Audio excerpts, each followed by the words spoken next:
అందరికీ నమస్కారం అండి. ఒక్కొక్కసారి మనకు జీవితం మీద చాలా విరక్తి పుడుతుంది.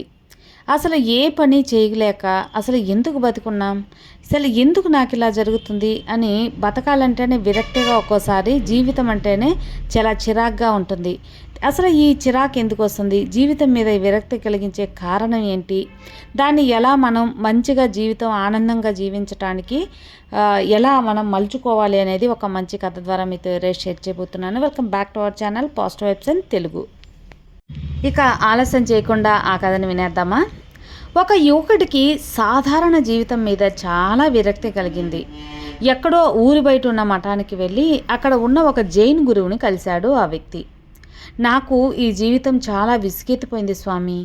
ఏ ప్రాపంచిక కష్టాల నుంచి నేను బయటపడాలనుకుంటున్నాను, కానీ నేను కఠినమైన సాధనలు అలాంటివి ఏమీ చేయలేను.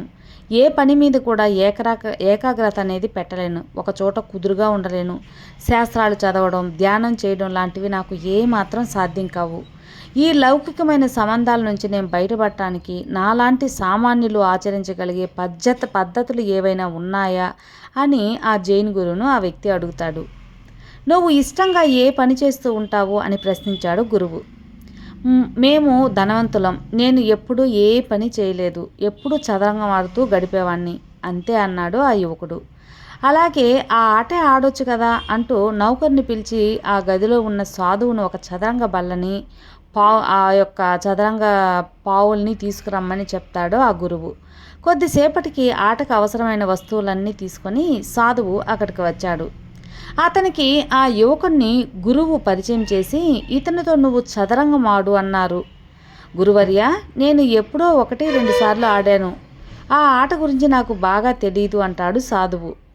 అలాగా అంటూ తలతలా మెరుస్తున్న కత్తిని గురువు బయటికి తీసి, ఈ కత్తి ఎంత పదునుగా ఉందో చూసావా? ఆటలో ఓడితే ఈ కత్తితో నీ తల నరికేస్తాను. ఆ యువకుడు ఓడిపోతే అతని తల నరికేస్తాను. ఇక ఆట మొదలు పెట్టండి అని ఆజ్ఞాపిస్తాడు గురువు. వారిద్దరూ భయపడి ఇక ఏం మాట్లాడలేక ఆటను స్టార్ట్ చేస్తారు. ఆ యువకుడికి వణుకు పుడుతుంది మనసులో. ఒళ్ళంతా చెమటలు పట్టాయి. తన పరిసరాలన్నీ మర్చిపోయాడు. అది అతని చావు బతుకుల మధ్య సమస్య కావడంతో ఏకాగ్రత పెట్టి ఆడడం ప్రారంభించాడు.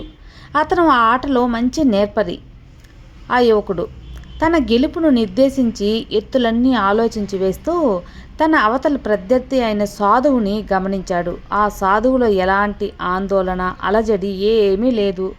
తాను ఓడిపోతానన్న తెలిసినా, ఓడితే తన తలను గురువు నరికేస్తాడు అనే విషయం గుర్తున్నా ఆ సాధువు మాత్రం ఏమాత్రం బెదరకుండా ప్రశాంతంగా ఆట కొనసాగిస్తున్నాడు.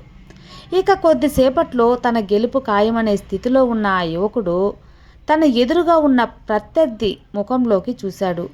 ఆయన సర్వ సుఖాలను త్యజించి పట్టుదలతో కష్ట నష్టాలను ఎదుర్కొని క్రమశిక్షణతో కూడిన జీవితాన్ని సాగిస్తున్నాడు. జ్ఞానాన్ని ఆర్జిస్తూ దాన్ని ఇతరులకు పంచుతూ పరోపకారిగా బతుకుతున్నాడు. అలాంటి వాడు ఆటలో ఓడిపోతే మరణిస్తాడు. దానివల్ల లోకానికి తీవ్రమైన నష్టం జరుగుతుంది.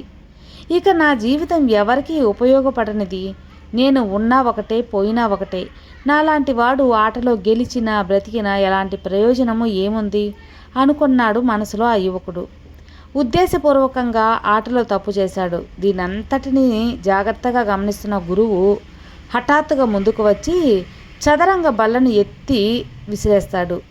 మరికొద్ది నిమిషాల్లో విజేత ఎవరో తెలిసిపోయే సమయంలో గురువు ఆటను చెడగొట్టి ఇద్దరు విజేతలేనని ప్రకటిస్తారు. ఆ ఇద్దరు కూడా చాలా ఆశ్చర్యపోతాడు.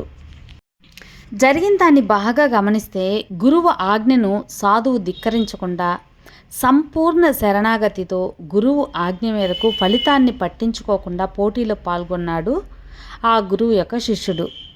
కురుక్షేత్ర యుద్ధంలో శ్రీకృష్ణుడి మీద అర్జునుడు భారం మోపి ఫలితానికి ఆయనకే వదిలేసి యుద్ధం చేసినట్లు ఆ శిష్యుడు కూడా వ్యవహరించాడు. కొత్తగా వచ్చిన యువకుడు ఏకాగ్రత చిత్తంతో ఆడాడు. విజయం వైపు అడుగులు వేశాడు. చివరి దశలో ప్రత్యర్థి మీద కరుణ కలిగింది. ఆ సాధువు బతకడం కోసం ఉద్దేశపూర్వకంగా ఓడిపోవాలని, తను మరణించాలని అనుకున్నాడు. అతనిలో ఆ సమయంలో ఏకాగ్రత, ధ్యానం, కరుణ అనే ముఖ్యమైన 2 గుణాలు వృద్ధి చెందాయి. వేల ఉపదేశాలు చేయలేని పనిని గురువు కల్పించిన ఆ పరిస్థితి చేయగలిగాయి. ఆ తర్వాత అతనికి జీవితంలో విరక్తి, విసుగు మాయమైపోయాయి. ఏ మనిషిలో అయినా అపారమైన మేధో సంపద ఉంటుంది. దానిని సద్వినియోగపరుచుకుంటే ప్రతి జన్మ ధన్యమవుతుంది. కాబట్టి మనం కూడా మనలో ఏదో ఒక ప్రతిభ అనేది తప్పకుండా ఉంటుంది. ఆ ప్రతిభను బయటకు తీసి దానిలో మనం విజయం అనేది సాధించగలిగితే మనం సక్సెస్ అయినట్టే. ఏదో చిన్న విషయానికి విసుగు చెందిపోయి ఒక్కసారి గెలుపు రాలేదనో, లేదా అనుకున్నది జరగలేదనో, కోరిన ఆశ తీరలేదనో నిరుత్సాహపడిపోతే ఇక ముందడుగు వేయలేం కదా. కాబట్టి మనలోని ప్రతిభ తీసి మరొక్కసారి ప్రయత్నించి ఆ యొక్క మన జీవితం మీద ఏదైతే విరక్తి కలిగిందో దాన్ని తుడిచేసుకొని జీవితం ఆనందంగా జీవించినంత కాలం సంతోషంగా జీవించగలిగే ఒక మంచి కథ ఈరోజు మనం విన్నాం కదా. ఈ కథ మీకు తప్పకుండా నచ్చినట్లయితే లైక్ చేయటం మాత్రం అస్సలు మర్చిపోవద్దు.